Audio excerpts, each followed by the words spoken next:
The spotlight on the growing Chinese military threat against Taiwan has helped obscure China's more serious military confrontation with India along an extended, mountainous frontier. Although the intensifying multiple military standoffs between nuclear-armed titans China and India have grabbed few headlines, the risk of renewed border skirmishing, if not outright war, is increasing. Indeed, the Pentagon's newly released annual report on China says the Chinese military is bracing for a two-front war scenario, any escalation of border tensions with India, as well as preparing to support a Taiwan contingency. A reminder of the looming risks is China's latest provocation, the enactment of a land borders law which appears primarily aimed at advancing its territorial revisionism in the Himalayas. The law effectively negates the possibility of peacefully resolving its territorial disputes with India. Instead of mutually settled borders, the law enables unilaterally imposed borders. The ongoing military standoffs began more than 18 months ago when a shocked India discovered that China had stealthily encroached on several key border areas in the northernmost Indian territory of Ladakh. The discovery led to the first deadly Chinese-Indian military clashes since 1975, including China's first combat deaths in decades. Unlike China's expansionism elsewhere, including swallowing Hong Kong and redrawing maritime frontiers in the South China Sea without firing a shot, its Himalayan aggression has run into armed resistance. India has not only more than matched Chinese military deployments, but in recent days, it test-fired a nuclear-capable intercontinental ballistic missile as a warning shot to China and conducted daring border paratrooper exercises simulating territory capture behind enemy lines.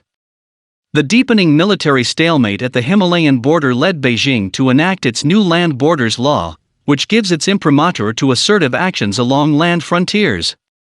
Those actions emulate China's aggressive moves in the East and South China Seas, including an intensifying campaign against the Japan-controlled Senkaku Islands, claimed by Beijing as the Diaoyu, through aerial and maritime incursions. The land borders law, which India's foreign ministry slammed as a unilateral move, extends to transboundary river waters.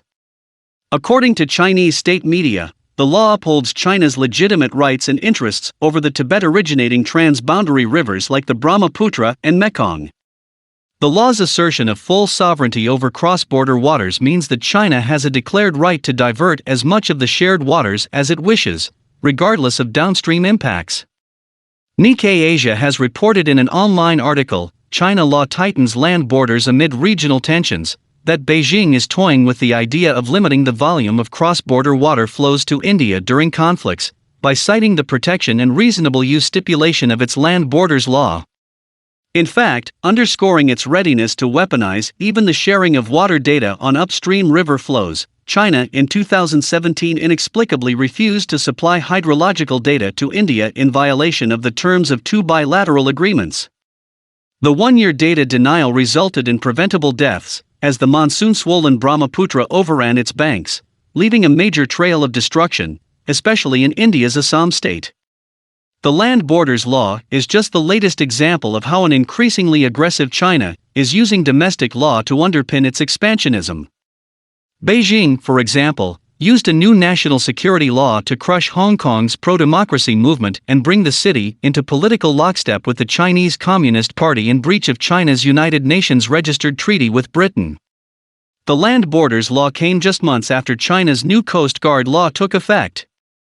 Several countries, including Japan, the United States, the Philippines and Vietnam, have raised concerns about the Coast Guard law, which clearly violates the United Nations Convention on the Law of the Sea.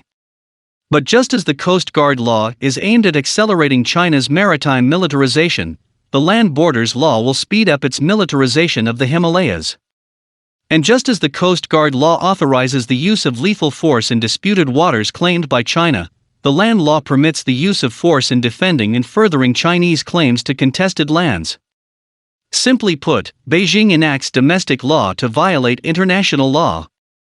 China's success in unraveling Hong Kong's autonomy through a national security law could inspire it to enact a Taiwan-specific legislation or activate its 2005 anti-secession law against that island democracy. By employing domestic law as a cover for unlawful actions, China illustrates that international law is powerless against the powerful, especially scofflaw states. But China's expansionism often breaches international law with the aim, ironically, of asserting its own claims and rights under international law. Examples include China's human-made militarized islands in the South China Sea, and its current militarized village-building spree in disputed Himalayan borderlands in order to extend or consolidate its control over strategically important areas that India, Bhutan and Nepal maintain fall within their national boundaries. Effective control is the sine qua non of a strong territorial claim in international law. Armed patrols do not prove effective control, but civilian settlements do.